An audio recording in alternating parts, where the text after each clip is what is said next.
Hi everyone, this is Jillian from Jewish Workshops. It is a pleasure to be joining all of you today, and we are extremely privileged to have Rabbi Manis Friedman on the line. Before we get started, I'd love to see who's joining us and where you're from. So if you could just go to the right-hand side of your screen, you'll see a question box, and you can go ahead and write your first name or your initials and where you're joining us from so I can go ahead and welcome you. Welcome, Renee from San Jose and Jane from Pittsburgh. Welcome, Nadine. Welcome, Mordechai, Khani.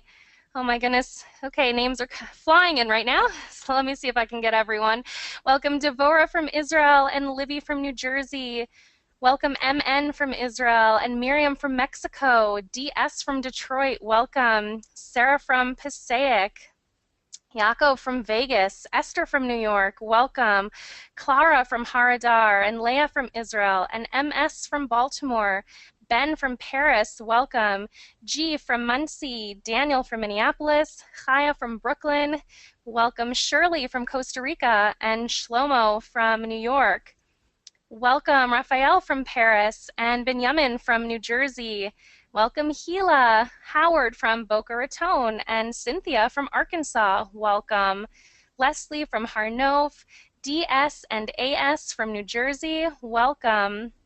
Gal from New York City, Hannah from Motown, Tammy from Minnesota, Shaul from New York City. Welcome. We've got people from Argentina and England, and Benjamin from Skokie. Avi and Rachel from Muncie, welcome. Angela from Wisconsin, Lori from Israel, Ruben from San Antonio, Texas, welcome. And Chaya from Portland, Shoshana from New York, Keith from Louisiana, Miriam from Muncie, N from Texas, Rita from Ottawa. We have hundreds and hundreds of people pouring in right now. I wish I could get to every single one of you. It would probably take our entire hour up right now. I will try to get to a few more, but really welcome everyone who is joining in right now. Welcome Barry from Boca and AP from England, G from Argentina, and Honi from Israel. T and S from Israel, R and Z from Lakewood. Welcome Desiree, welcome Michal from New Jersey, Adina from BK, Moshe from Los Angeles, welcome, EK from Detroit, Rebecca from London, Sheila from California, Baruch from England, KT from Finland. This is unbelievable. This is truly a worldwide event, and we are so appreciative that everybody is here joining us today. It's absolutely incredible to see people from all across the world coming in, just hundreds and hundreds at every interval. So welcome to everyone. I just want to make sure you know we're most likely going to hit capacity. We can only fit 1,000 people on the line at one time. So please just make sure you don't leave in the middle because you'll very likely be locked out, and I don't want you to miss even a minute of this today. From the time Jewish Workshops began, we've offered a variety of programs on marriage, relationships, personal growth and introspection, and so many more, but never before have we had the opportunity to open the doors to world-renowned philosopher, author, and counselor, Rabbi Manis Friedman. Countless emails and phone calls have come in requesting guidance in one of the most sensitive areas of our lives. So we asked Rabbi Friedman to introduce to us today his unique insights and perspective on the true meaning of intimacy. Make sure to stay on till the end so that you can hear this one-time chance to join Rabbi Friedman week after week for a full live online program at a special discounted rate just for attending today. It is a supreme honor to be hosting Rabbi Friedman. As I just mentioned, he is a world-renowned author, counselor, lecturer, and philosopher who uses ancient wisdom and modern wit as he captivates his audiences around the world. Over 150,000 copies of his provocative yet entertaining tapes, both audio and video, have been sold, and his widely praised book, Doesn't Anyone Blush Anymore, is in its 4th printing. Rabbi Friedman has also been featured internationally in over 200 print articles and interviewed on more than 50 television and radio talk shows. He has appeared on CNN, A&E Reviews, PBS, and BBC Worldwide, and has been the subject of articles in the New York Times, Rolling Stones, 17, and so many others. Rabbi Friedman, we are so grateful to have you here joining us today. I'm going to go ahead and pass the microphone over to you. Welcome. How are you today? Thank God, thank God. Very excited. Good. If you actually go ahead and you can click on the camera icon so we can see you. Okay, perfect. Great, Welcome. Thank you. thank you. So we're going to explore, as you said, a very sensitive and very crucial part of life, which is our intimate life. And it's a good time to be doing this because in the coming month, we're basically preparing for Rosh Hashanah, and that's a renewal of the intimacy between ourselves and God. But we need to know what intimate means, actually. We know there's a problem, there's a serious problem, because the media has completely destroyed every concept, every notion of intimacy, and has turned life into a series of performances, of projects, of celebrityhood. We're all looking for attention, but in the wrong places, in the wrong way. We value each other incorrectly for the wrong things, and we end up paying a price. Let's begin with the most painful of all, and that is the feeling of being alone. I think most people will admit that there are moments when they, even though they're married, and maybe even happily married, and yet there are moments where they feel alone. Have you had that experience? Alone in a very painful area. We're not lonely. We're surrounded by people. We're not isolated. But with all the people in our lives, we still feel alone at moments, which means that our aloneness has not gone away. We keep ourselves busy. We are social creatures. We're cosmopolitan. We're everywhere. We have many friends, but somehow the intimate friend, that connection that takes away the aloneness, that somehow hasn't happened for many of us. There's a problem with intimacy, a natural problem, and that is familiarity. When we become familiar with someone, it's very hard to maintain a dignified, respectful, appreciative, and meaningful relationship. Familiarity breeds contempt. It's a truth. It's a truism. How can you be married and not become overly familiar? And when we become familiar, it's devastating. There's got to be some way that we can create a closeness and a familiarity that doesn't destroy, that enhances the relationship rather than lead to negative loss of respect. And you've seen it, maybe you've experienced it. When a couple don't get along properly, when the couple are not respecting each other, when the familiarity has brought some contempt, even the nicest people, otherwise nice people, become unbelievably nasty. The way couples treat each other when it's not working is so nasty. It is so cruel. It's so inhumane that you would be surprised and shocked at yourself and certainly at others. So you hear somebody complain that their spouse is vicious, is critical, is punishing, and you don't believe it. You say, but everybody knows your husband or your wife. They're the nicest people. Something's fishy here. Something's wrong. They can't both be true. And yet they are both true. A nice person, a good person, a sensitive person in his marriage, in his relationship that is supposed to be intimate, there's contempt. And contempt is a really ugly word. It's worse than hate. Hate is a kind of a relationship, like negative attention that children sometimes want. But it's a relationship. Contempt is purely destructive. It's all bad. There's no positive side to it. And so the result is that we are starting to doubt the need or the goodness of marriage in general. Why be married? Why have children? We're afraid of this intimacy thing because we don't know what it is. The unknown is scary. And the little bit that we do know of how close and how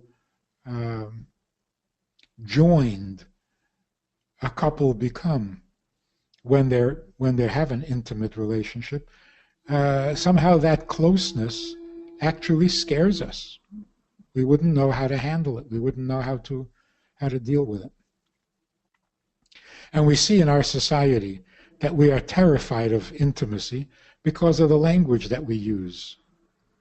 When a couple, married or not, are having an intimate relationship, or what is supposed to be an intimate relationship, they will never call it that. They'll say we're dating. A nonsense word, means nothing, describes nothing. We're seeing someone. We're going with someone. What are these metaphors? Why can't we just say we're having an intimate relationship? We're emotionally entangled. We've become attached because we don't trust it. We're afraid of it. What if I tell you that I'm emotionally entangled, emotionally involved, committed, attached, and then it's over? Well, then I have to deal with the heartbreak. That's a social problem. There's another problem, and that is that we've become very competitive. It's like, if I'm going to get married, I want to marry the best girl in town, the most eligible, the most desirable, which, of course, every other man wants the same. So we're in competition. And if we're in competition, I have to outdo, outperform, outshine everybody else to get the most attention. That makes me a little bit of a narcissist. Plus, it makes you the enemy. A woman wants to get married, she has to outshine all the other women because they're all competing for the same eligible bachelor. And so every woman becomes your enemy, your competition. And even after you're married, you still have to outshine, outdo, outperform. It's a constant battle. And you're never secure, you're never sure, you can't relax, you can't breathe. Did you ever hear people say, if you took better care of yourself and you were better looking and you were more attentive to your husband, then he wouldn't stray. He wouldn't be attracted by other women. What kind of a veiled threat is that? Your husband will stray unless you do something to keep him interested. That's a horrible way to live. The pressure, the tension, the responsibility, the uncertainty, it's terrible. Not to mention the effect on children. What has happened to the family fabric? Way too often, you see children who behave in a way that implies that they don't feel connected to their family at all. There is no attachment, there is no loyalty, there certainly is no gratitude. They're like strangers in their own home, by their own choosing. There's a coldness, an indifference, a jadedness. Where is that coming from? Where is the nurturing ingredient? Where's the nurturing factor that turns a house into a home? So we end up being afraid of our children. We're afraid to criticize, we're afraid to discipline, we're afraid to say anything, because then we're going to destroy our children, and they're going to hate us, and they're going to rebel. Way too painful to live this way. And so we have this conversation in 4 parts. We've got to find some solutions, and not make up solutions, not new experiments, which always disappoint. We need some values that have been around for a long time, that have worked in the past, that we have neglected or forgotten, and we need to bring them back. We want something solid. We want something with a proven record. We want what our grandparents had. Yes, they had difficult lives, but the difficulties were all from the outside. There was anti-Semitism, there was poverty, there was disease, but the home was solid. It was a home. It was a nurturing place. So we need to rediscover these things. So what we need to find out is, number 1, what is intimacy? What does it mean? What does it feel like? What does it taste like? What is the difference between being physically active, sexually active, but not intimate? What has become to the most intimate activity that has turned it into a performance, into a social obligation, into a way to fight loneliness unsuccessfully? So what is the difference between the non-intimate physical relationships that we call sex and true intimacy, the way the Torah perceives it, the way healthy people in the past have always treated intimacy? How do we get along? How do we live together under the same roof day after day, sharing all sorts of activities without becoming familiar in a destructive way?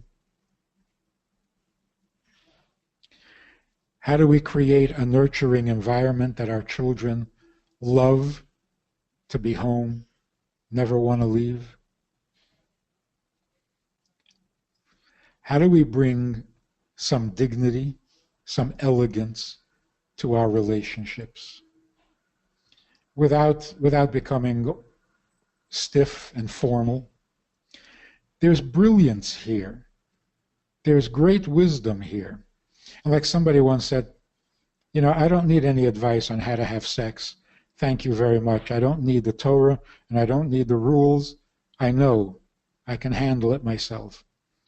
And of course, that's true. We don't need much advice when it comes to sex. And yet, look at all the articles, all the columns, all the talk shows, all the books and movies obsessed with sex. And yet we're getting nowhere. Because as much as we talk about it, and as much as we promote it, and as much as we say it's beautiful, it's making love, it'll keep, all we need is love, making love to keep us together. It makes the world go round. When you're in love, everything's great. When you're having good sex, life is wonderful. It's not working. Because we're missing this very fundamental ingredient, which is intimacy. Intimacy means, as we will discuss in future conversations, intimacy means two people seeing each other without any distraction, without any interference, coming from things about each other. When a relationship deteriorates to where I love you because of something, I love something about you. I love two things about you, five things. I love everything about you. I still don't love you. Take away all these things I love about you, and there's nothing left. Intimacy means I need you. You, not something about you. Of course, this is a difficult concept for most people. How would you explain this? How would you describe this? You say, I just want you. I just want you. Well, what do you want? From me? Nothing. Well, then, so if you've ever complained to your husband and you said, you know, I don't feel like I really have you, and your husband said, well, what do you want? You say, I don't want anything. I just want you. Well, what about me do you want? Well, nothing. That's where the communication breaks down, and he thinks you're making him crazy, and you think he doesn't get it. Now, even women don't get it. What is the you besides the things about you? We need to talk about this. We need to get to understand this. How does a physical relationship involving two bodies, not souls, souls can merge. They're not physical. But bodies, how did two bodies get along? Each body has only its own experience. It knows only its own senses. It experiences only itself. And even if you are the source of my pleasure, the pleasure I'm feeling is just me. You can't feel it, just as I can't feel your pleasure. So how do two bodies actually become one and not interfere in this intimacy? So intimate in emotions, soulfully intimate, that's doable, understandable, familiar. But what's physical intimacy? How do our bodies not keep us separate? That's another profound subject. Why does marriage involve a man and a woman? Why does intimacy involve a man and a woman? What is it a man needs from a woman? We don't really know.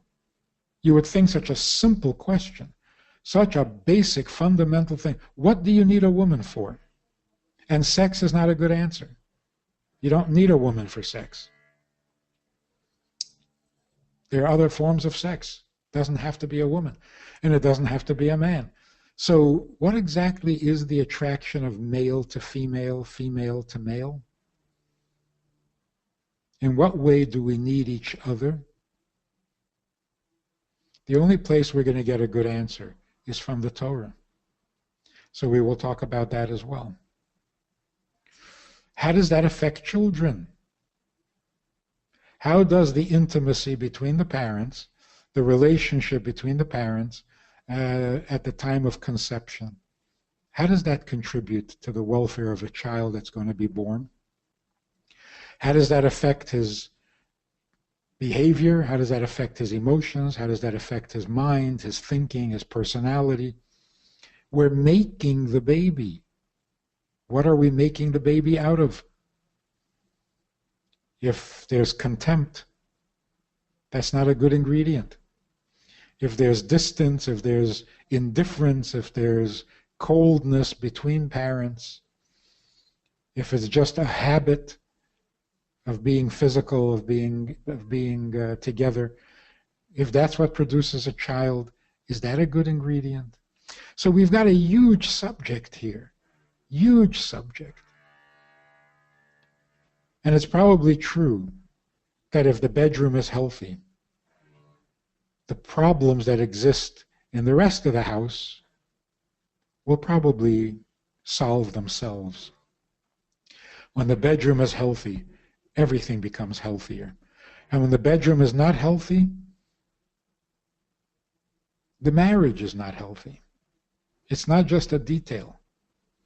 It's the core. It's the essence of the whole thing. So we got to talk about what is marriage, what is male and female, what is intimacy, what creates the baby, what is good for the baby, what is not good for the baby. We got to start to live. This is our life. This is where we live. And this is what's going to produce the future generation, life in the future.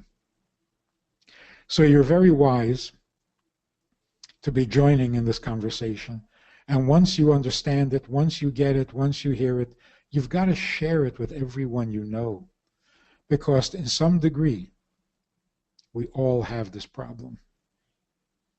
We can all use a little improvement in the elegance, in the sanctity, in the wisdom, in the goodness of our intimate relationship. There's always room for improvement. And every little improvement changes everything. It changes everything. So hearing all the pain, all the complaints, all the unhappiness, all the frustrations that come from not knowing how to be intimate or not having been intimate, not even trying, it's too painful. There's no reason we have to live with this pain. The Torah has given us the answers, has guided us, has directed us. And although we need no advice and no wisdom to have sex, we need a lot of wisdom and a lot of guidance and maybe even some laws, some rules on how to develop intimacy, how to protect it, how to enhance it, and how to grow year by year into greater intimacy. You know, when you see a couple who have been married like forever, and they still have that little spark, they're still a little bashful with each other. As familiar as they are after 60 years of marriage, they're still a little careful, thoughtful about what they say to each other and how they talk to each other. That is so amazing. But that's the way it's supposed to be for everybody. It shouldn't be the exception. So let's get to the real business. Let's get to the real stuff. And as I said, once you know something, share it. Share it. Get people involved. Tell them there's hope. And by the way, this is not like a difficult project. This is not like losing weight, which is really difficult. Changing your diet is very difficult. This is not. This is something we desperately want. It is something that is natural to the condition, the mentality of male and female. We are designed for intimacy. We suffer when we don't have it. We don't have to convince anybody to want it. And the reason that we're not there yet is simply because we weren't given the information. And this is true of everybody, religious, non-religious, Jewish or non-Jewish. For religious people who should know what the Torah says about the subject, we've got a problem because part of the tradition is that we don't talk about the subject. It's part of our modesty that we don't talk about the subject. And that's appropriate. It's proper. Shouldn't be talking about the subject. This webinar should not be happening at all. Parents, in the privacy of their home, should educate their children about intimacy. It's not happening.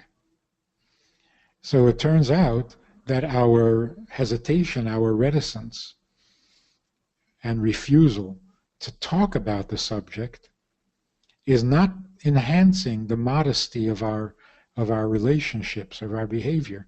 It's destroying us. So in some discreet, modest way, we must talk about it. Because if we don't know, then we can't function. If we don't know, we can't be held responsible. And we need to know. So we will do this very modestly, in good taste, sticking strictly to Torah values, to the sanctity of the marriage, the sanctity of the relationship, being aware that God is a partner in this whole thing, and that this is His idea, this is His view of how two bodies can become one.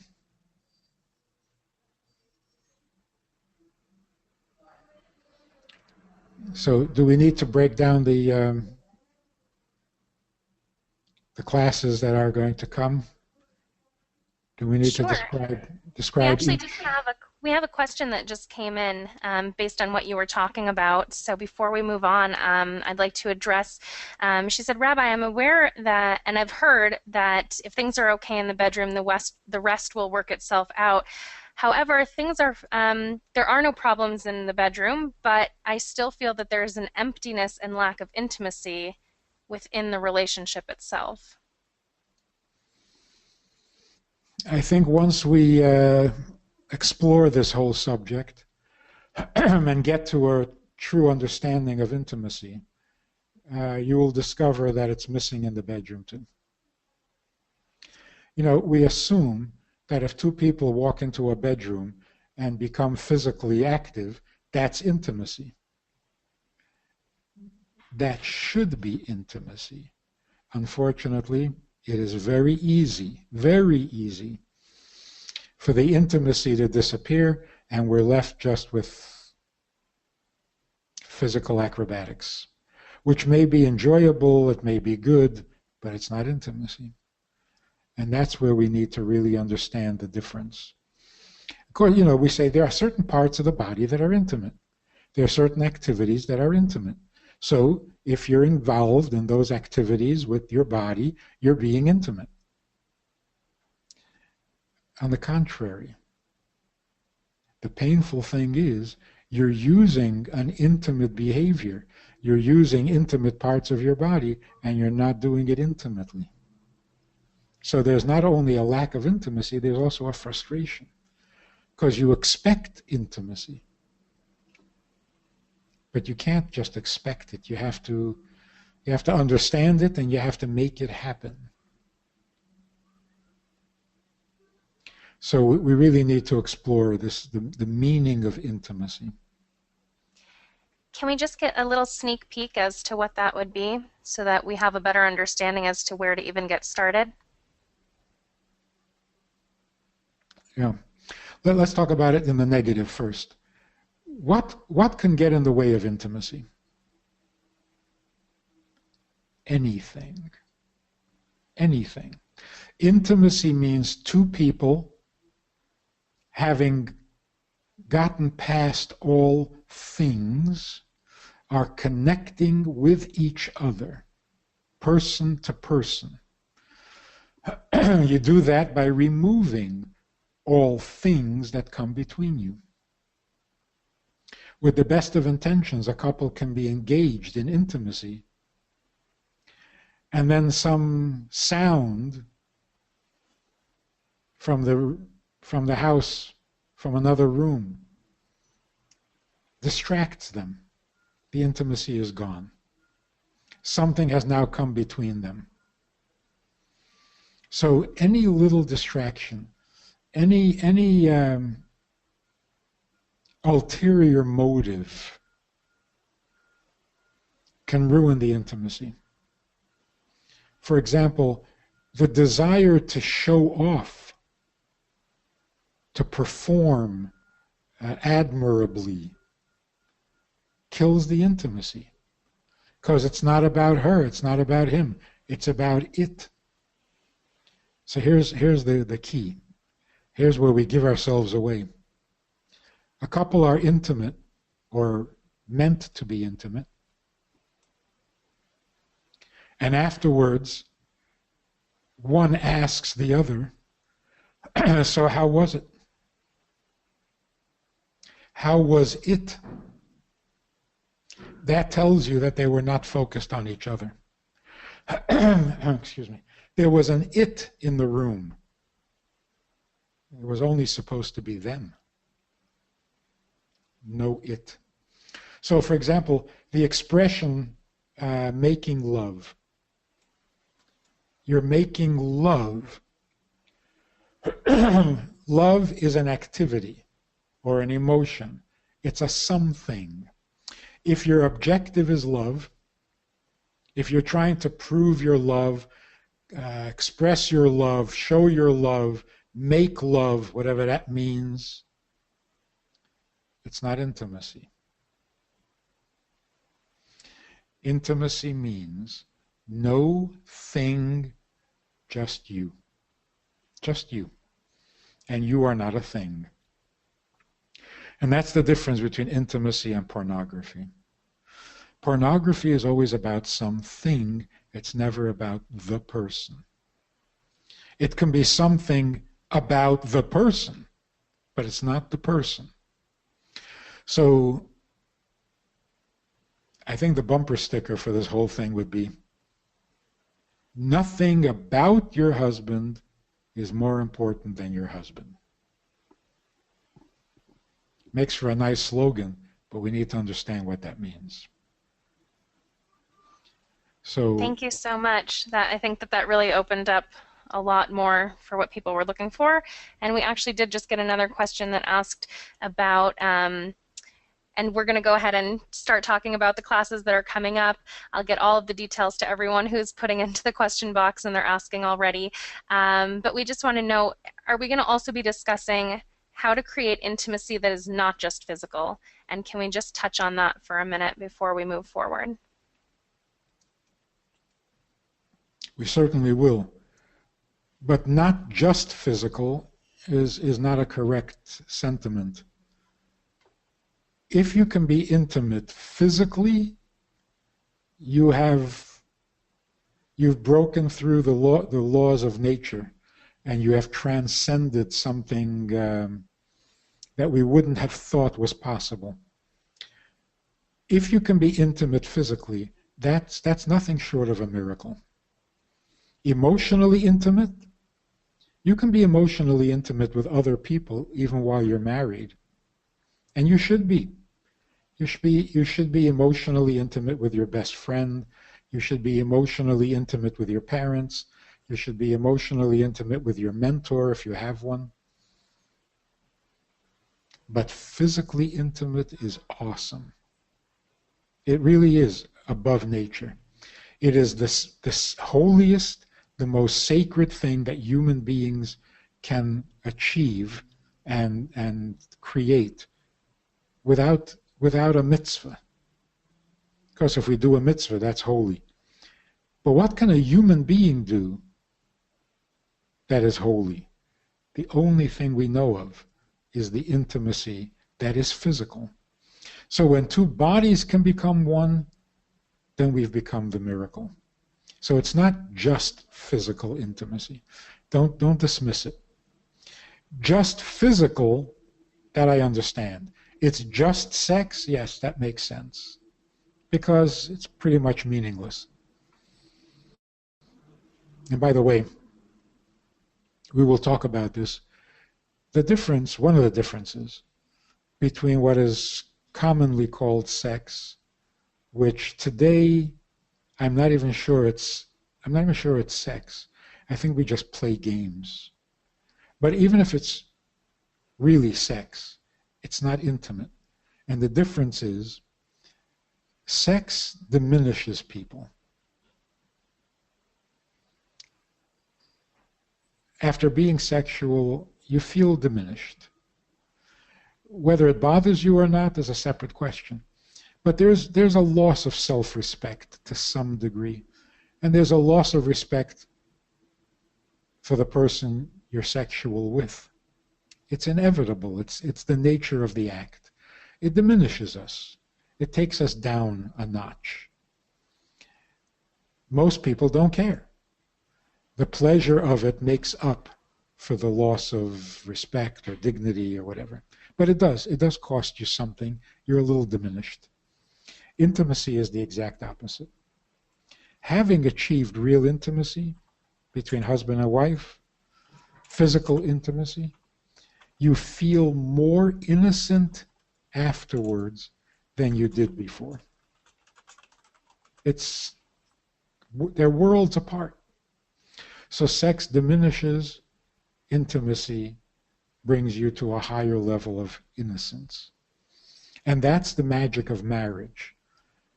Having been physical for 20 years, 30 years, 40 years, how is it still elegant, dignified, meaningful, profound?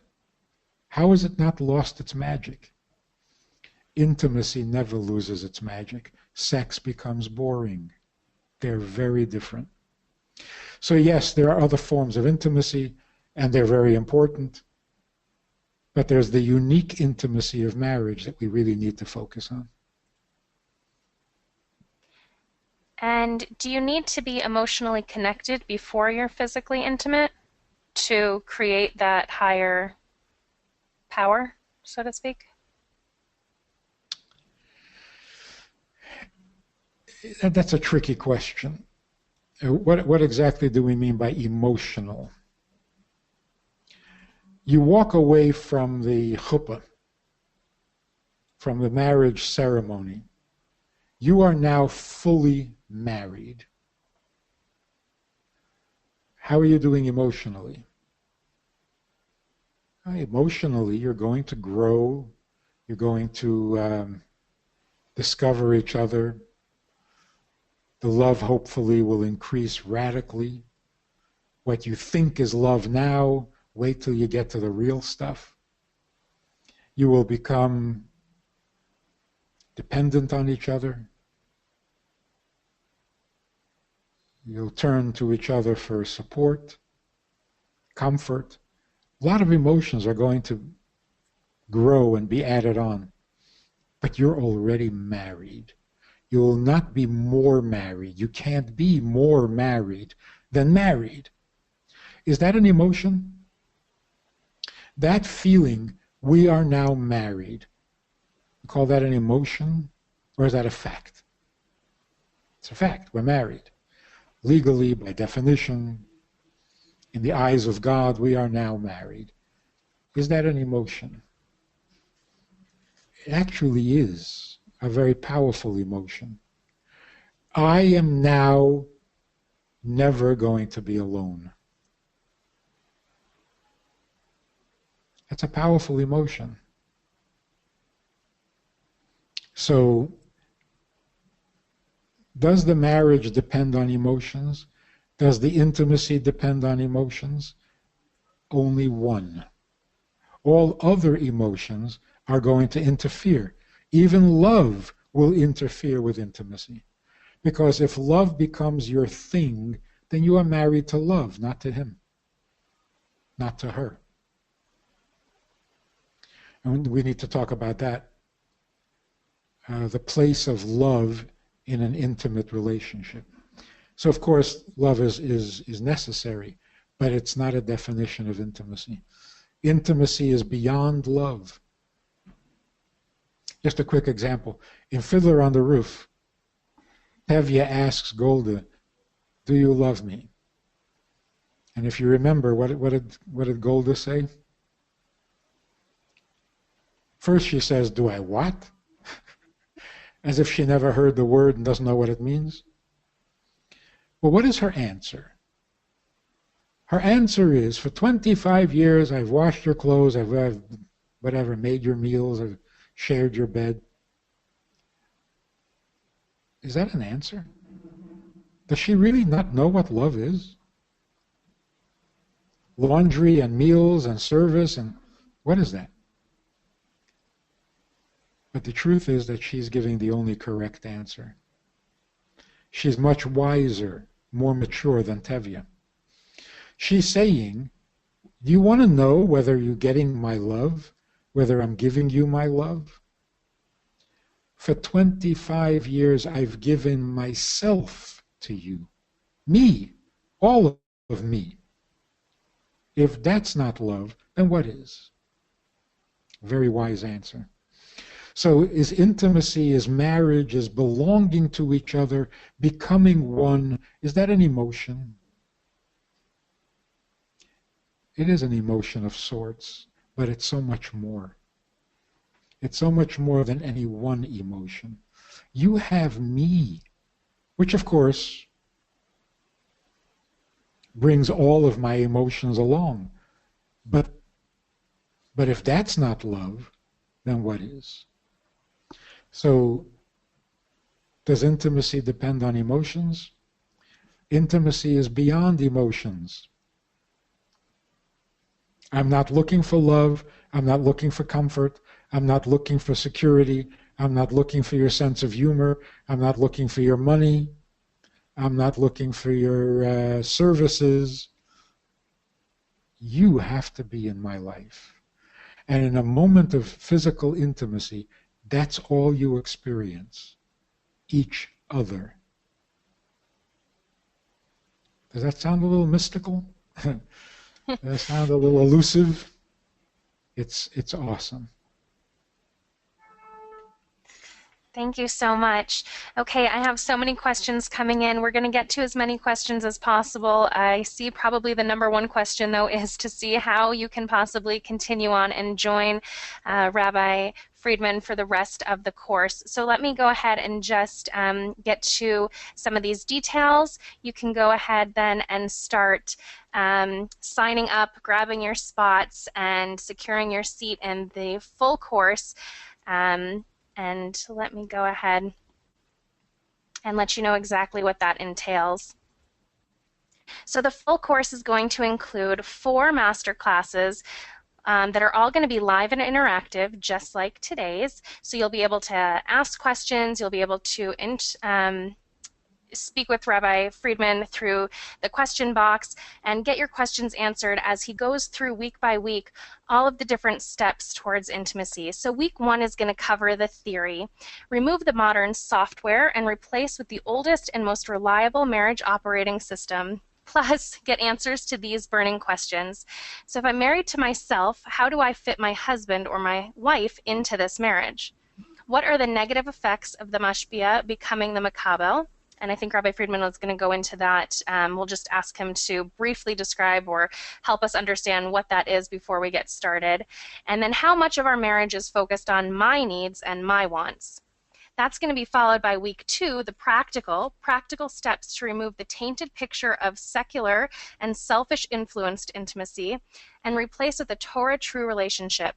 Discover the role the physical plays in intimacy and how to get out of yourself in order to truly be intimate. Followed by the next week, the result, practical steps for raising the level of Kedusha in your most private and holy part of your marriage. Learn how the way you approach intimacy will affect your children. And finally, week 4 is going to be a full 2-hour Q&A, so you can get all of your questions answered in an anonymous forum. Before week 4, we'll have an opportunity for you to go ahead and send in questions ahead of time, just in case you can't necessarily make it to the live class, or just to send in questions ahead of time so that we can answer as many as possible during that 2-hour Q&A.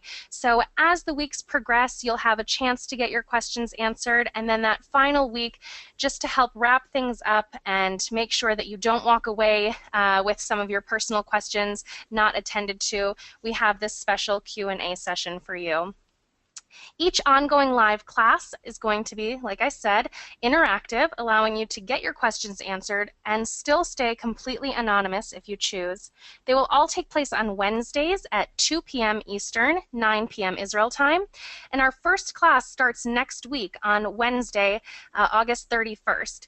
But don't worry, if you can't attend a class live, a recording will always be available to you the very next day in your own personal membership area, just 24 hours after the live class takes place, and it'll be available to you for a lifetime. So once it is in your personal membership area, you can go right in, log in with your username and passcode, so you don't have to worry about it being available to just anyone. If you share a computer or you share an email, nobody can log in except for you to your membership area. And then you can go there and you can listen to it right there on the computer, or you can download it onto any device that's convenient for you. If you have a long commute, if you find that you spend more time, walking or in the car, any place that you can bring a mobile device or an iPad, you can put your classes right on there and listen at your convenience. Plus, not only will you have the 4 weeks discussing specifically how to create a long-lasting intimate relationship, but we're also going to give you a 4-part series called The 9 Secrets to a Good Marriage. So this is going to also talk about or explore a refreshing and extremely human view on how to have happier, healthier, and lasting marriages. This talks a lot about shalom bayis and different insights on creating a long-lasting, healthy relationship outside of just what we're describing as an intimate relationship. Plus a full 14-part series that examines the nature of relationships, their godly dimensions, and the secrets to getting along with the people you can't get along without. Every relationship demands wisdom and thoughtfulness. Now you'll have more understanding, guiding you towards a more meaningful family life. So this 14-part series is also going to be available in your membership area, along with the 9 Secrets to a Good Marriage. All of these are going to be available as pre-recorded downloadable MP3s, so you can listen to those anytime at your convenience. You don't have to worry about marking your calendar or showing up to additional live classes. These will be available to listen to when your schedule permits. And these 14 classes include classes on the entire family. So parenting, there's classes called Speak as an Adult, Sound Like a Father, My Mentor, My Parent, My Spouse, Joy Brings Intimacy, Happiness and Love at Home, Existing is Boring, Life is Exciting, Parents, Living with the People You Can't Live Without, What Does God Want? A Vision of Our Future, What's Love Got to Do with It? Making Babies, You Only Think You Know, and so many more. So like I said, that's an entire 14-part series that you will have at your fingertips once you register. As you can see, Rabbi Friedman will be walking you through all aspects of marriage and family relationships. You'll have his one-on-one support throughout this program, and will have the unique opportunity to get your personal questions answered, the questions that haven't been able to get answered previously. But most importantly, by investing in yourself and your marriage today, you'll discover how to connect in a way that makes you feel cherished and appreciated, allowing you to find your inner strength, confidence, and happiness. You'll avoid growing distant and taking each other for granted by pursuing closeness through dignity and respect. Protect the sanctity of your marriage and never feel lonely, unloved, or unsatisfied again. Escape complacency and reignite the passion and desire in your relationship. Work together to ensure that each other's needs are being fulfilled by reconnecting, understanding, and appreciating your spouse. And finally, rebuild trust and respect through forgiveness, compassion, and effective communication. We have never offered an opportunity like this before, but we listened to all of our members' requests. So for the first time ever, we have created an anonymous place to come individually or as a couple so that you can get the guidance you need and deserve to refresh and renew your relationship alongside a one-of-a-kind mentor. Plus, to make it accessible to everyone, we are also offering payment plan options when you register. So the course is normally $1,797, but we're marking it down to $497. However, as I mentioned in the beginning, for joining us today and taking that first step, all webinar attendees get it for just one-time payment of $397, or there are payment plan options up to 4 easy payments to make it accessible to everyone. However, we do want to try to keep the community as as intimate as possible so that everyone can get your questions answered. And we do find time to make sure that everyone is getting the most out of the course. So I do ask that when you go ahead, I'm going to share the link in your chat box shortly. When you go ahead and register, please just come back and put your initials and the words "I'm in" so that I do know how many spots are being taken up, so we can make sure that we are filling up the community, but not overflowing, so that, like I said, everyone does have a chance to get personalized attention and personalized solutions for their specific challenges. So you can go ahead and sign up right at www.jewishworkshops.com/Rabbi Friedman. And I'm going to go ahead and put that link right into your chat box. To make it easier for you, you can go and copy it and paste it into your own browser so that you can go ahead and register there. As I mentioned, once you hit the register now button right on the landing page, you will be redirected to an order form which will give you the options for your payment plan if you choose. Otherwise, you can just do the one easy payment today and secure your spot. So if you are having any technical difficulties, there can sometimes be a little bit of a delay when so many people are going to the site all at once. If you're having any technical difficulties or you have any questions, please just come and put your name and your telephone number right into this chat box so that I can go ahead and have someone give you a call as quickly as possible so that we can secure your spot. I have Adina right here, and she will give you a call as soon as possible to make sure that you are in and you can join us again next Wednesday, the very first class on August 31st at 2 p.m. Eastern, 9 p.m. Israel time. Okay, so I went ahead and shared the link. I'm going to go ahead and do that one more time in case people are still missing that. Oh, I'm so glad. Welcome. I just see we're in. That's wonderful. I'm glad that it looks like the couple came in. Wonderful. And EH, I'm in. Welcome. It is so nice to see. Gail, I'm in. Welcome. It's wonderful to have you as well. ML, welcome. I'm glad to see so many people are coming and joining. It's wonderful to see. YE, welcome. Okay, great. Just keep coming back and letting me know that you're in. We're gonna just get to Rabbi Friedman. Oh, I'm sorry. Let's see. Brachi, I'm in. Welcome. It looks like somebody didn't see the link. If you don't see the link in the chat box, it's right on the screen as well, and you can go ahead and just type that right into your browser, www.jewishworkshops.com/Rabbi Friedman, RABBIFRIEDMAN. And welcome DS and AS, also a couple joining. Welcome. This is so overwhelming. I'm sorry if I'm missing anyone, but continue to come back. It is really wonderful to see. And don't forget, you do have this 24-hour discount special for attending today. So make sure to grab your spot. And welcome, Sherry. It's great to have you too.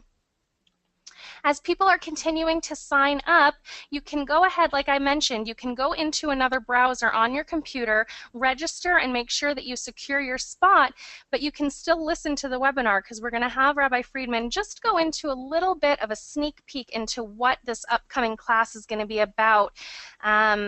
We said this coming Wednesday is going to be our very first class.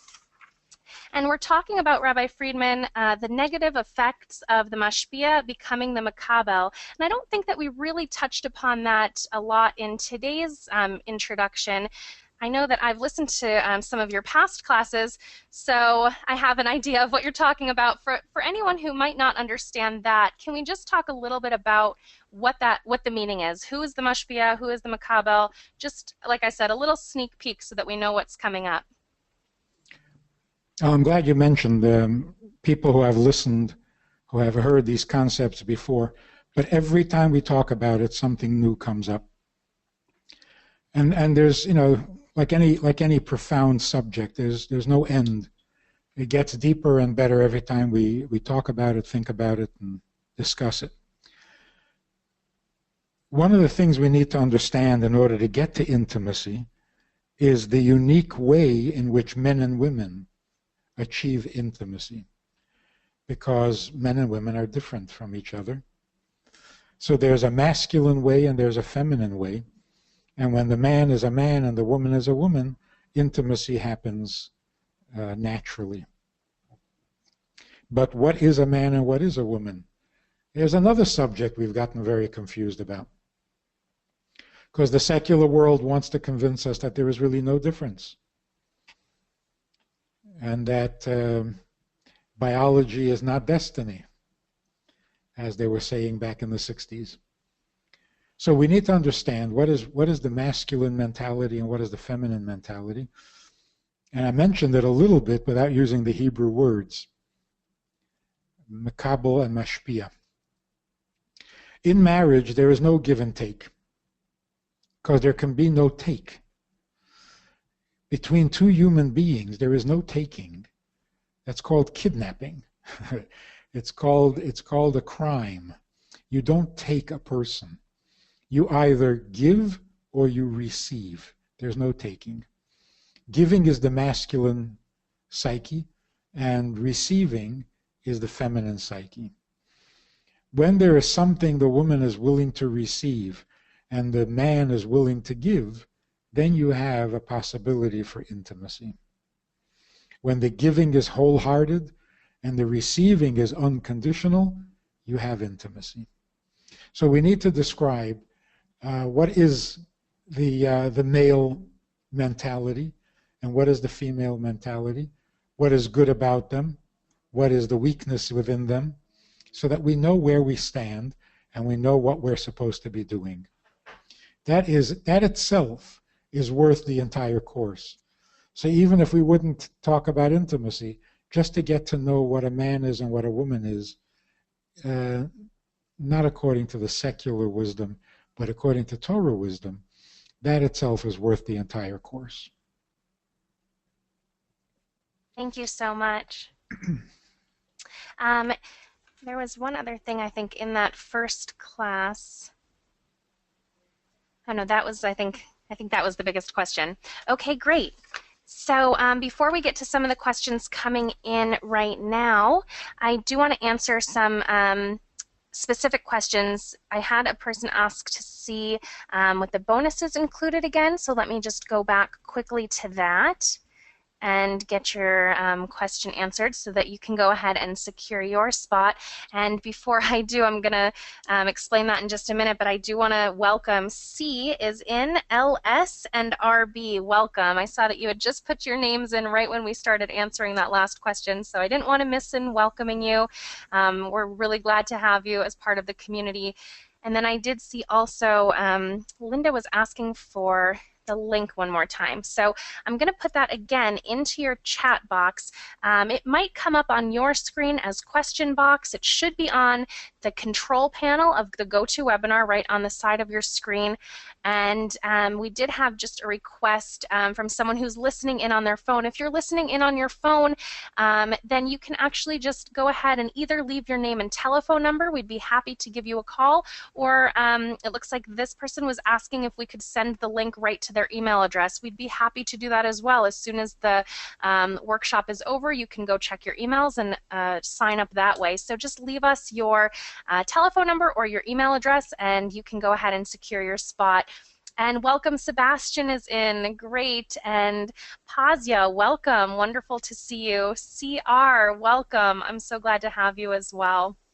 Okay, so getting back to the bonuses, as I mentioned, we're going to go through 4 live weeks of interactive classes, and during those live weeks, you'll also have access to 2 huge courses on their own, special bonuses that you will have available to you in your own personal membership area, where you can listen to those at your convenience anytime you have some extra time in your schedule or make extra time in your schedule. The first course is called 9 Secrets to a Good Marriage, and that's going to really focus in on creating a wonderful shalom bias and exploring and a refreshing and extremely human view on how to have happier, healthier, and lasting marriages. So those classes really go over the fundamentals. It speaks again also about a male and female role, talks a lot about having a home full of dignity, respect, and modesty, really everything that is all encompassing for a marriage. We're going to go through in the workshop itself on the lasting intimacy. We'll really talk about the physical and the emotional and how to create that intimate relationship. But there are other parts, as Rabbi Friedman was mentioning, outside of the bedroom that also will work themselves out if you have these other fundamentals and concepts. Learning about chesed and giving and generosity and sensitivity.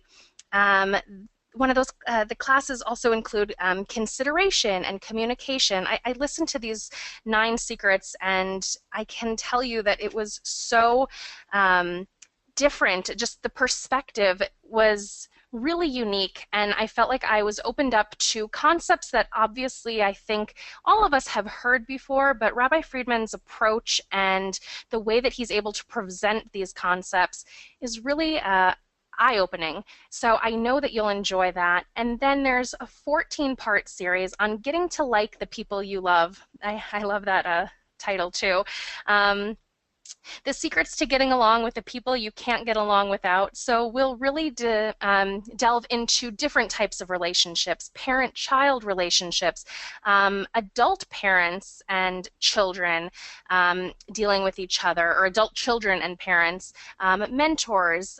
Also, definitely a lot of marriage topics coming and talking about different ways to relate to your spouse. So it's not only that you're getting an entire course on building your intimate relationship and making sure that that is healthy and close and connected, but you'll also be getting an entire other series on relationships in general. So we're going to really cover the whole gamut here and make sure that along the way, as I mentioned, you'll have your chance to get your questions answered in an anonymous forum, a place that will be safe to you and your spouse so that you don't have to hold on to any questions or frustrations or struggles on your own. It's a discreet community where you will remain anonymous, and you'll have the chance to really open up and make sure that you understand that this is not something that you're struggling with alone. There are a number of people out there who may also have questions that were similar to yours. So in a community setting like this, you'll hear what other people's questions are, and you in turn will learn how to better your relationship as well.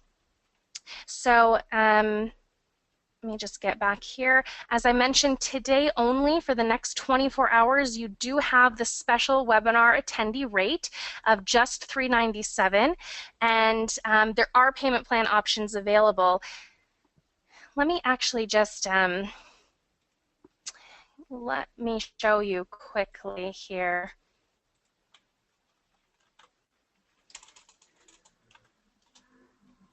So that everyone understands. This is what's going to pop up when you go to www.jewishworkshops.com/Rabbi Friedman.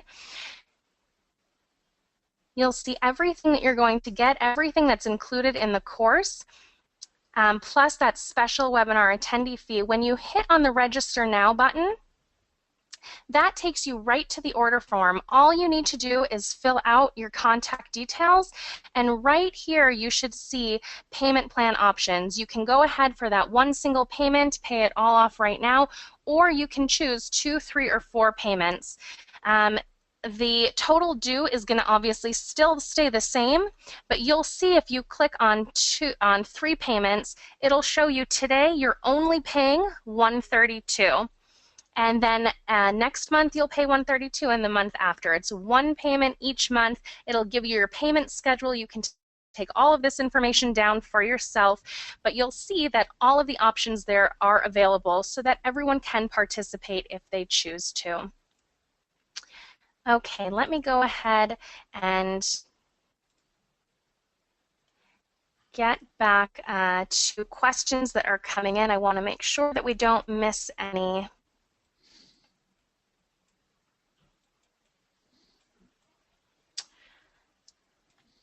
And if you are still having any difficulties technically with any of the signing up, please just come back and put your name and number right into this chat box. If you're in and I haven't welcomed you yet, please feel free to come back and just put your initials or your first name, and I will be sure to welcome you.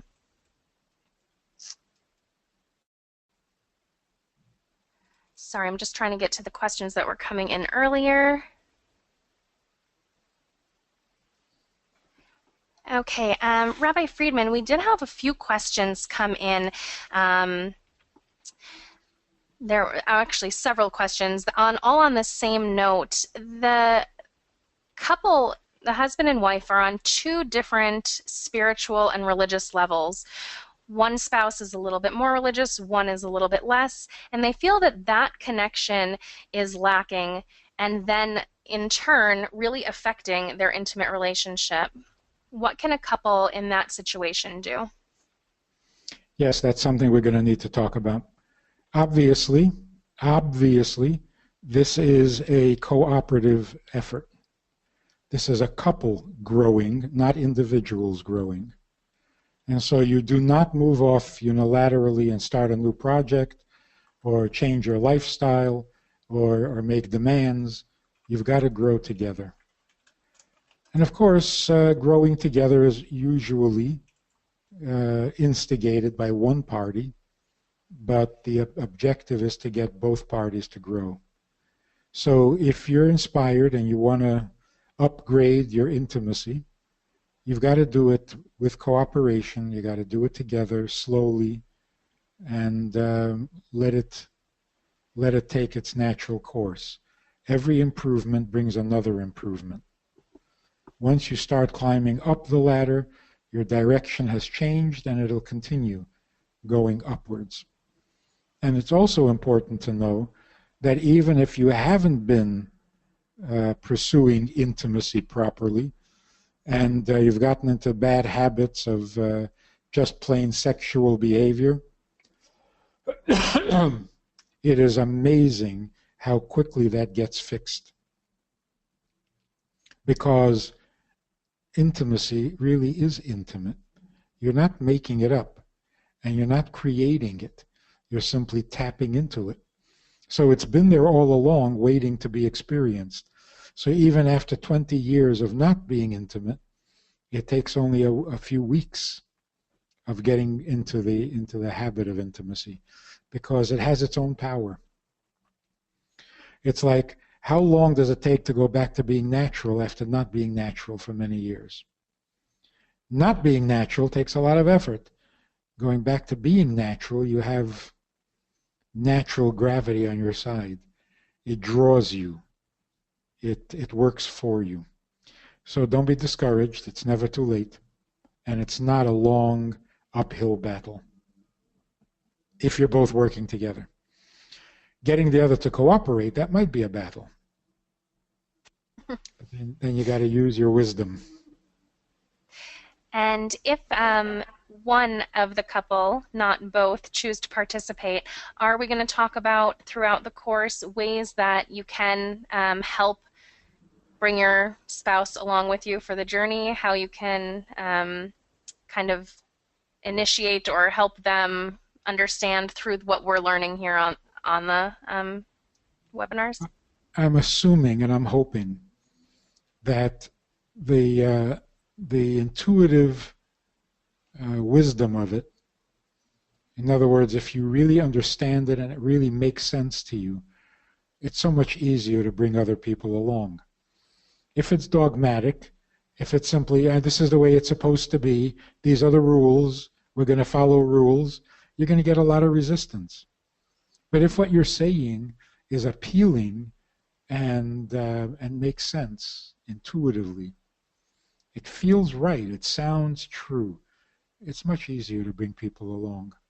So the more sense it makes to you, the better you understand it, the more clearly you see it, the easier it is to convince others. So yes, we're going to do that. Thank you so much. Before I get to the next question, I did have someone write in. I want to say to Rabbi Friedman that while the world is so harsh, my soul has felt at home here today. He made me cry and really trust again. So thank you so much. That was really, really nice.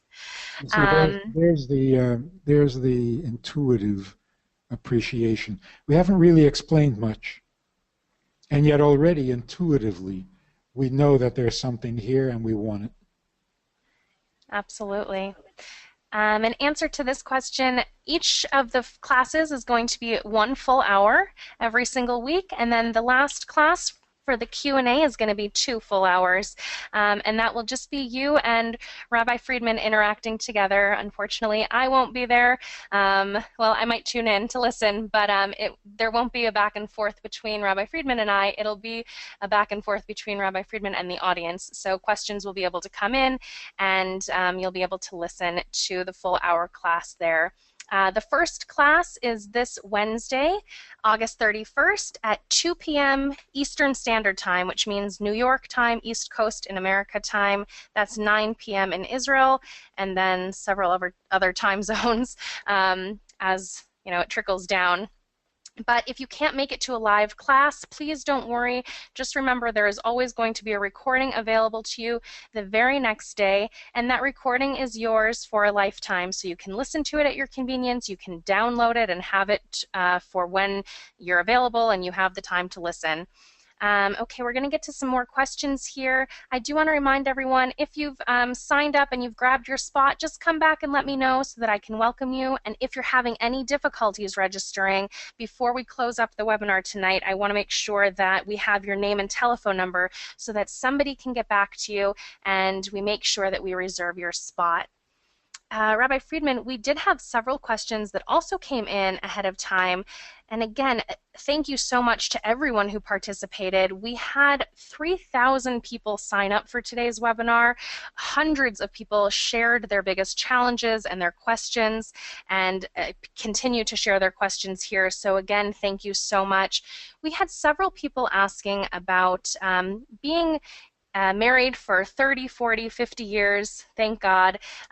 Once you hit a certain age, it seems that the intimate relationship is not as easy, not as comfortable, not as pleasurable or enjoyable, and it seems that people are distancing or being distanced at that time. Can we address those issues, and are we going to talk a little bit more about that again during the course? Is this something that we can address for all age groups and for people married for 6 months up to 60 years? Let's just say that intimacy is not about anything. We get used to things. We did things a certain way.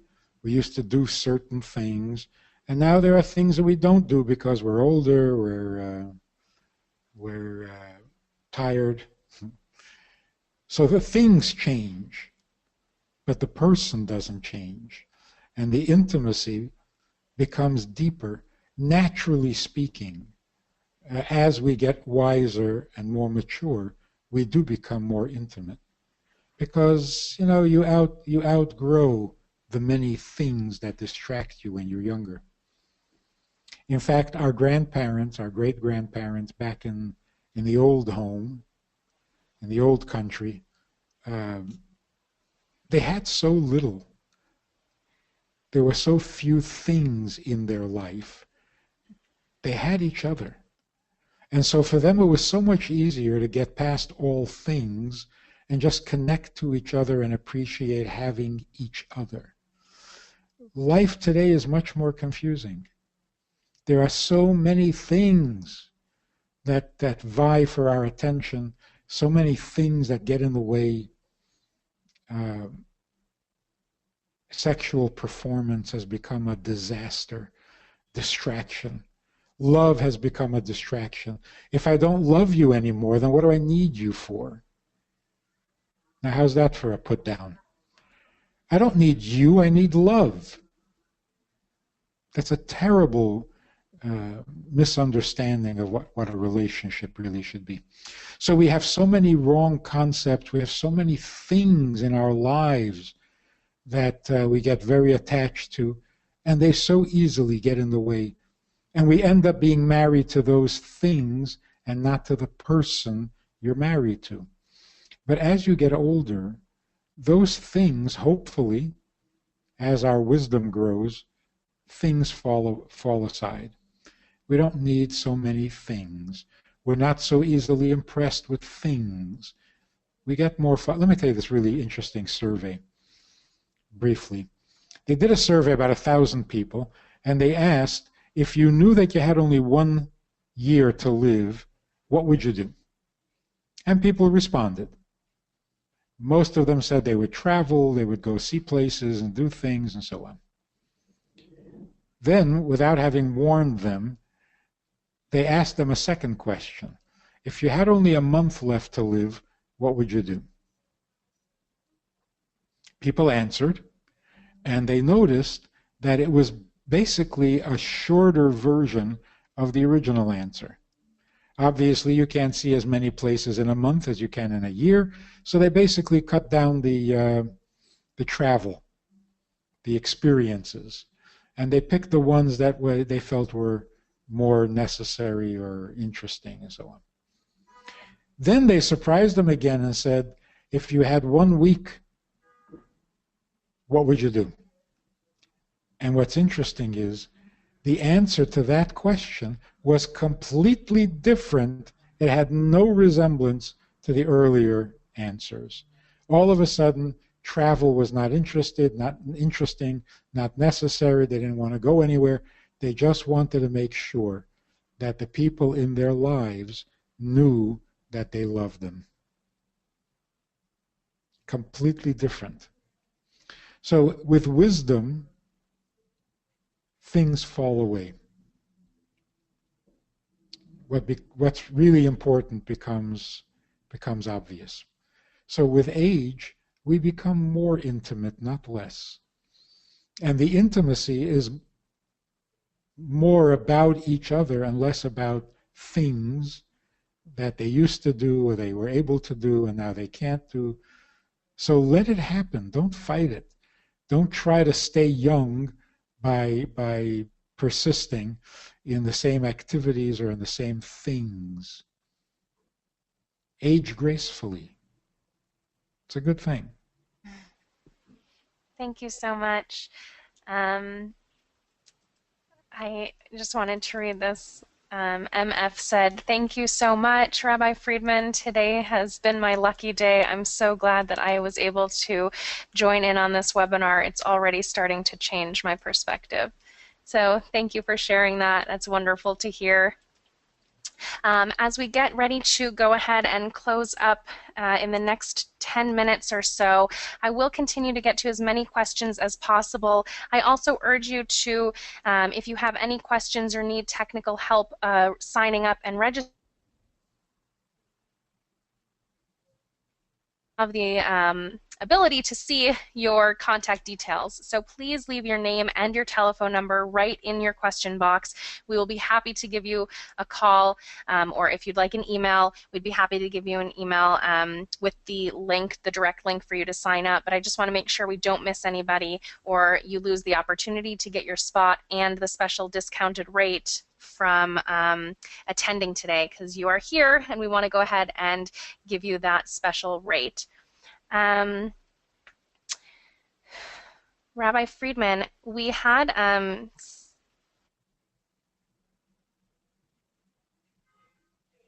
where one spouse was more interested in pursuing a physical relationship than the other. And not only is that extremely painful, but how can two spouses take that place that they are at that moment and, you know, create a deeper connection when one spouse is interested and one spouse is not?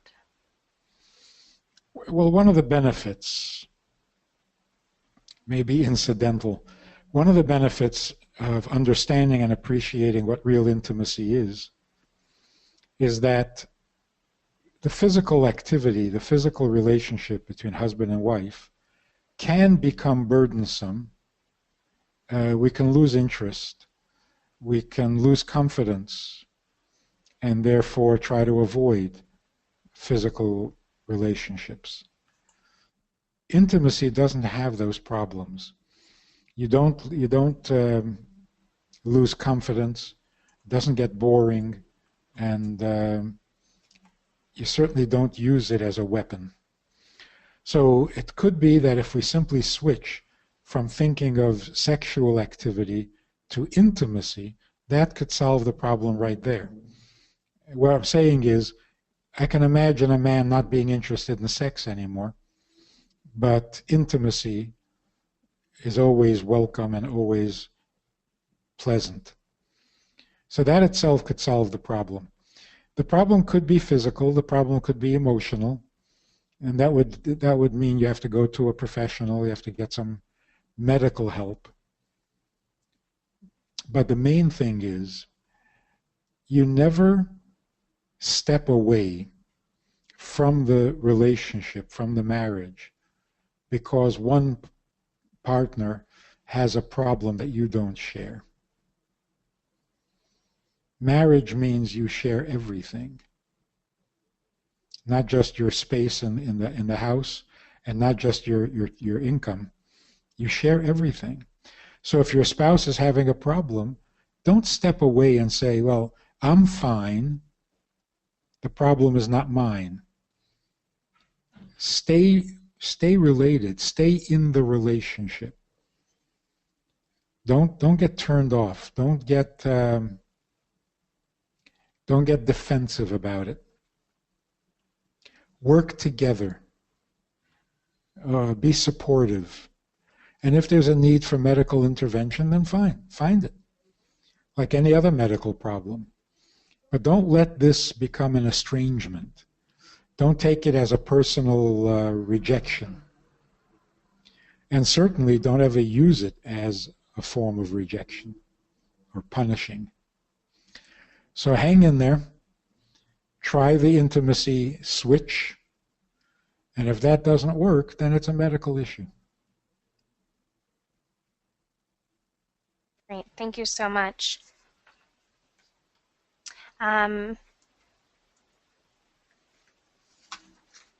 Sorry, it just looks like another question was coming in about balance and how to balance work and children and household activities and responsibilities and finances and everything that comes along with a wonderful marriage, how to balance that all and still have place, time, energy for intimacy. Another one of the prices we pay for modern life. In Jewish life, in halachic life, husband and wife are physically intimate for 2 weeks out of the month and are physically separated for 2 weeks out of the month. And when people hear this, they're shocked. That's half your life. So for 2 weeks out of every month you can't be intimate? That's horrible. But then when you ask them, how often are you intimate? Often their answer is, once a month if we're lucky. That's the price you pay for modern life. You're exhausted, you're distracted, you're busy. It's terrible. No marriage can survive that. To be intimate once a month, if you're lucky, that's disastrous. Again, if you think of it as an activity, like something you have to schedule and put on your calendar, you're not going to find time for it. But intimacy is not an activity. It's a state of being. You come home and you go into your bedroom and you have each other. That's intimacy. Whatever expression it takes, whatever form it takes, you have each other. And the pleasure of that should never be lost. So when you come home and you go into the bedroom and close the door, you're being intimate. You're enjoying each other, having each other, knowing that you have each other. And then, of course, if it expresses itself physically, that's magnificent. That's wonderful. But in thinking of it as an activity, it becomes another performance or another duty that you have no time for, you have no energy for. So again, that might be solved simply by understanding the difference between intimacy and physical activity. This is all part of the need for this program, the need for this wisdom, because we are suffering in so many ways. We got to fix it. Got to fix it. One bedroom at a time. Thank you. We're going to go ahead and wrap things up.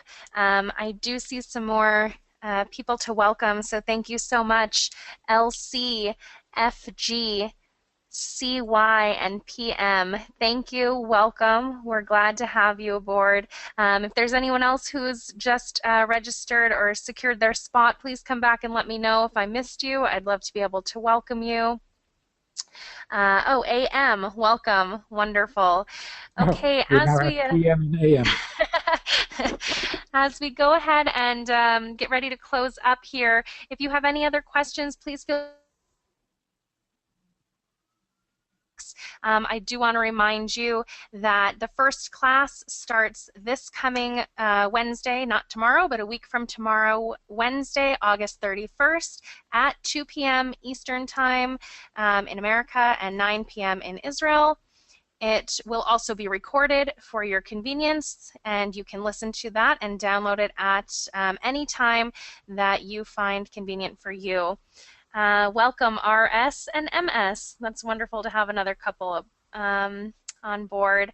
So Rabbi Friedman, I'd like to go ahead and just turn the microphone back over to you for a few minutes for some closing statements, anything else you'd like to share, and I would say encourage everyone who's still here. We've still got hundreds of people joining us right now on the line, and anything that you can leave us with to help I guess, help make this seem, I know you mentioned it a few times, that this process isn't difficult, lengthy, certainly not like dieting, which I can relate to as well. But if you can leave us with some words of encouragement, that would be great.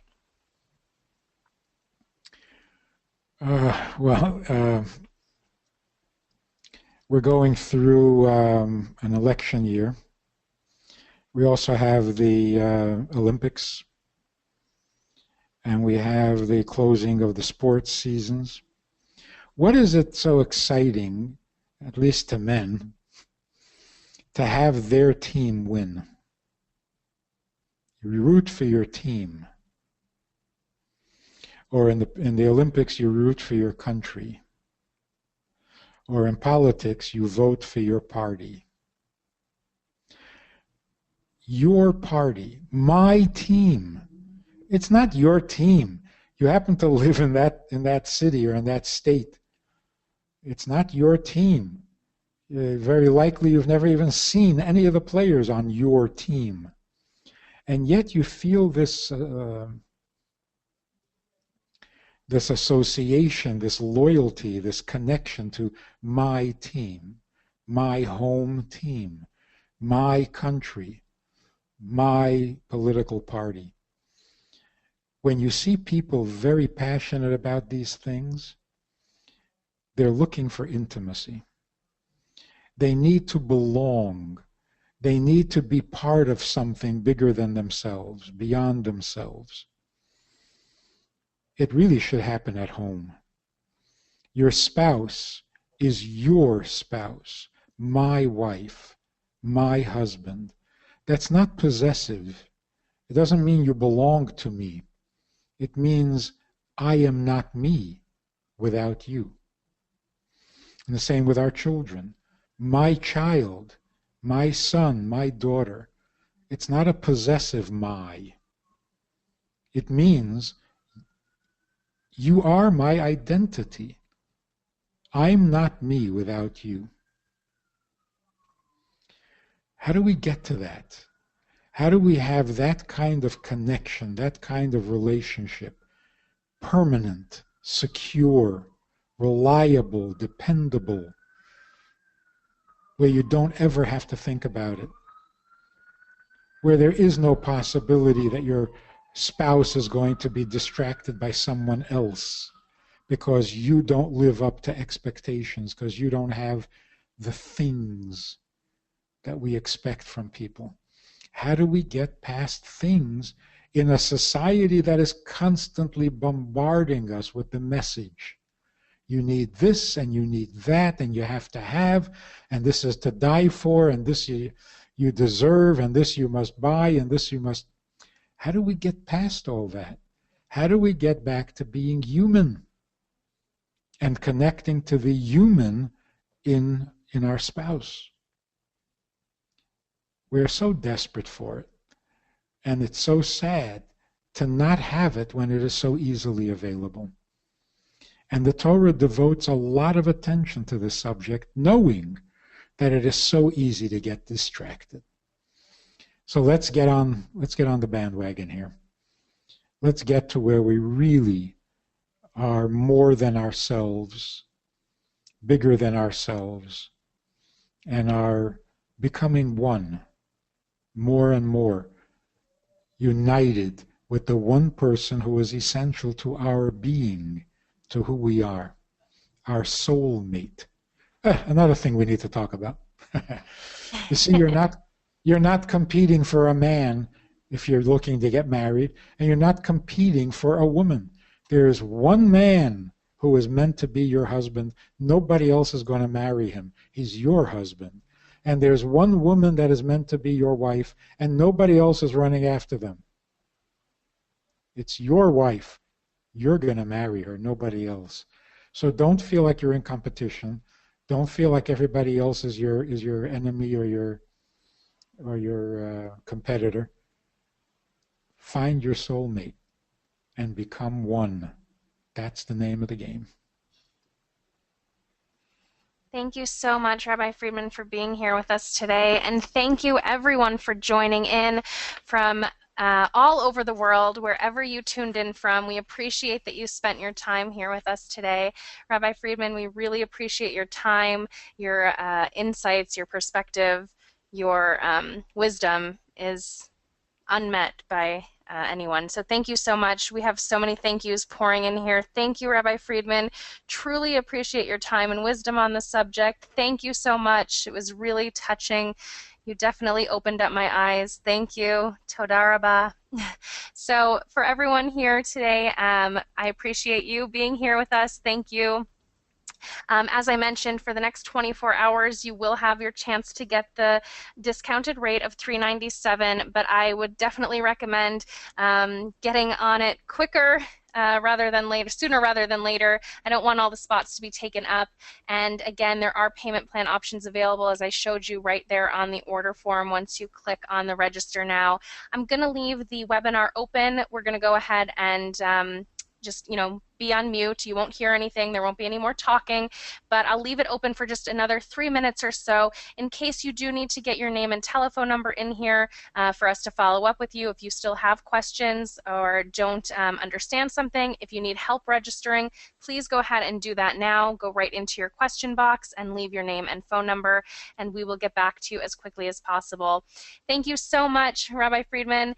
Everyone whose questions we weren't able to get to today, don't worry, you'll have a full 4 weeks with Rabbi Friedman, one-on-one. You'll have your chance to get all of your questions answered. You can go ahead and send those in as soon as you register. You can actually start emailing us at jewishworkshops with questions that will come in ahead of time, but I do urge you to join the classes week after week and bring your questions with you. And then again, remember that last session is a full 2-hour Q&A. So you will have plenty of time to have your questions answered, your personal questions, individual questions. But remember that so many people will be here. And while this is an anonymous community and very discreet, and that we don't know anyone else's position or situation, so many of us are struggling with the same things. So you'll be able to hear other questions being answered as well, and hopefully that will help in your situation too. So thank you so much. Have a wonderful day, everyone. Like I said, I'm just going to leave this open for a little bit. You won't hear anything, but you can go ahead and still put your name and telephone number in if you need some help. Thank you so much. Have a good one.